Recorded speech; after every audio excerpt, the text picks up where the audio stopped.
Hello and welcome to Do It Yourself channel. Today I will show you where to find the option, how to enable, how to disable, turn off on off, a shortcut for switch access in Realme 14 Pro phone. So first of all, we need to go to our phone settings. Next, we are looking for accessibility and convenience, then accessibility. Next, we need to go to the interaction tab, and here we have the switch access. Now, shortcut option is right here.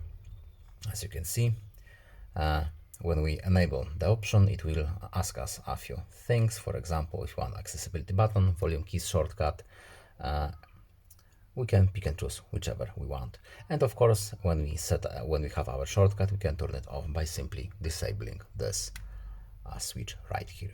Next, if we have set up a shortcut, we can then go to the options, the more options, and then we can customize the shortcut a bit more. And that's all.